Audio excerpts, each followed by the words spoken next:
Classes around the world, thank you for checking in with the new stream platform. I am the instructor for today's course and today's lecture. My name is David Weirs of the Weirs Institute.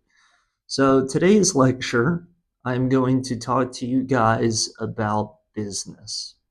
We're going to get into an introduction to business so we can better understand whether or not you are ready or capable or even goal-oriented enough to create your own small business, because business is one of those things that you can't half-ass on. This is your money we're talking about. So if you are out of work right now, or you are thinking about maybe leaving your job because of the current market situations or whatever's going on in the world, you might be thinking about starting a business. And I can tell you that, I know thousands of business owners, and I'm probably the best guy that can talk to you about this, especially when it comes to starting a small business, which in the grand scheme of things, I've studied business my whole life, and I've been a business owner for 40 years, and I've owned multitudes of different businesses, from home improvements to finance, all types of stuff. And I'm going to go into breaking down exactly what you're not going to hear on the internet, because there isn't a whole lot of people out there that have the experience in order to teach a lecture like this. But furthermore, even if there are a lot of people that have as much of a diverse experience as I do, they might not have the know-how or the capabilities of teaching something like this. So let's get into it. For those of you that are thinking about starting your own businesses, or you've got your own business now, let's just talk about it. Why not? What else are we doing, right? All right, so for starters, this is what I tell people through my business consulting practice over the years, and what I tell friends when they tell me about getting into businesses, and what I tell people that I meet that ask me about the businesses that I've owned or participated in. I say the thing for me is that I realized a long time ago when I went to business college that the business colleges are set up in a manner that the professors of business usually have never really run a business before. And the textbooks that are used by these professors in these courses are written by the actual professors, especially in the higher education arena. So if you spend a lot of money to go to a private college like I did, what you're going to find is that every instructor has their own textbook, and you are learning from somebody who has zero experience in actual business. Now, for the intelligent people out there, people like myself, that can sit back in a third person stance and observe what the hell is going on, there comes a point in your educational process where you start working your way towards your degrees, and you start working your way into the master's degrees and the PhDs. And you should, if you've got any type of brain, you should start to realize that, you're really just learning something that may or may not actually work out in the real world. And when companies hire college graduates that have degrees, they're going to teach you the whole process of the business anyway.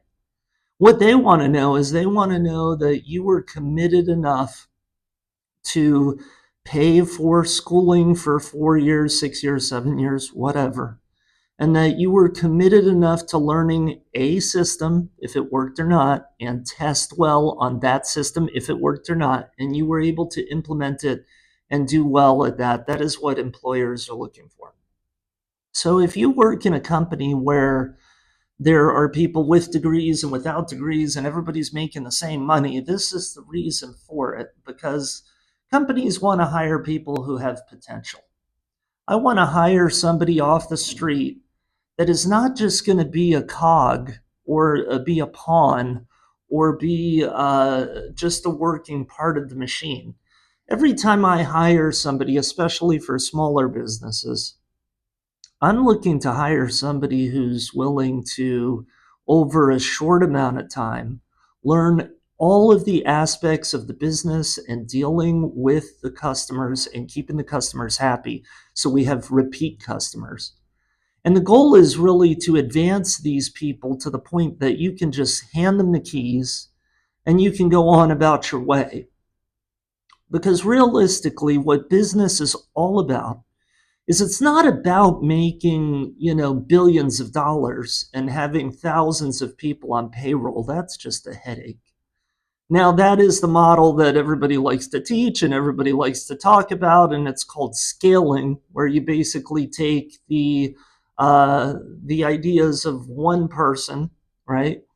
And if there's a one-man business versus somebody who works for someone else, those two should be making about the same amount of money in theory. And then with scaling and being a business owner, what you do is you multiply that out in order to make more money. So, for example, if you work at Starbucks, okay, and then the other version of you that we compare to starts their own coffee cart or little business, okay, those two people, one for one, should be working about the same amount of time for about the same amount of money. Money meaning what is left over after you pay your bills.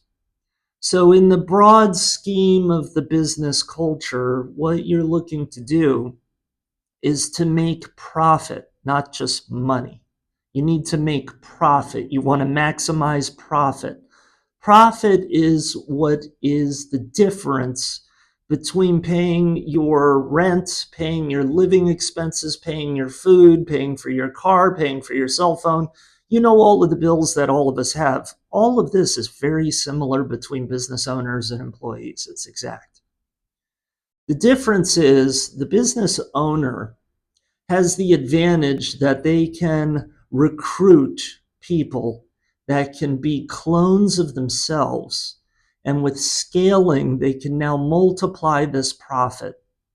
So if you work at Starbucks and you have a ton of bills and student loan debt and all this other stuff, all the things that I've talked about, maybe at the end of every month you'll have, in a perfect world, $600, $700 left over that is profit that goes into your account. And over the course of a year, that $600, $700 may eventually add up to like $6,000, $7,000, $8,000 that you carry over into the next year.